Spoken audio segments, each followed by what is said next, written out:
It's 12:04. Yesterday I was at a focus group for cameras, like a market research focus group for cameras. Now, I basically answered a call, not a casting call, just a call out for people that had a particular brand of camera and who purchased it at a particular time and who used it in a professional sense.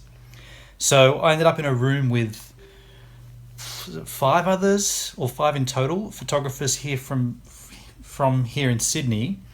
They all had different cameras and we all had different uses, and we had to illustrate and discuss our usage and how we felt our equipment was working, and what we could do better with our equipment, and what the equipment could be, the supply, like the company behind the equipment, how they could work better for our benefit.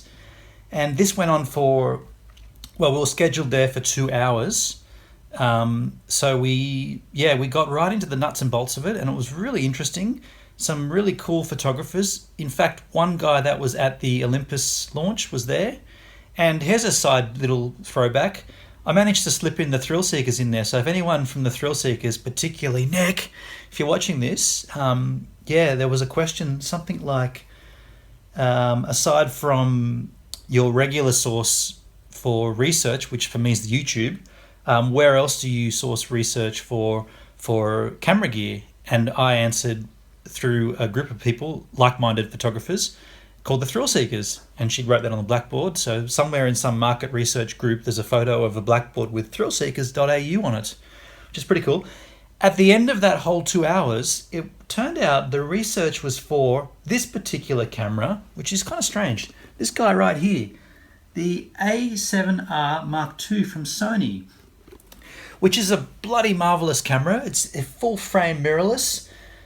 The only thing that's kind of concerning is that that's been on the market since June, midway through 2015, and it's now 2017. So could it be possible that we were in the market research for the A7R Mark III, and what they were doing was subliminally asking us questions about the gear that we use? Because I'm for my stills, I'm Canon, so I had a 1DX, and we talked very, very deeply about it and its limitations and what it's good for.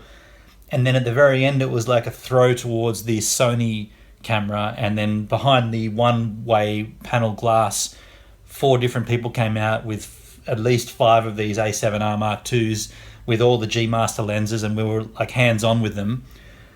It's just interesting whether that is what was going on. Of course, they didn't tell us this. They didn't say anything, but Sony, here's my little take back from that yesterday. If you're releasing a new model of the A7R and it's going to be the Mark III, you have to do something about the battery life. Like, you could even leave the camera as it is. Okay, you have to add some 60 frames per second, at least 4K, and maybe 120, maybe higher than 120 for HD. But just fix that battery and fix the battery, and you've got a winner. You've already got a winner, but if you fix the battery, you'd have an absolute cranker.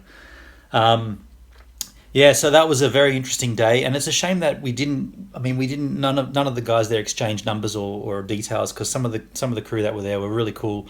Some interesting photo. We had to bring samples of our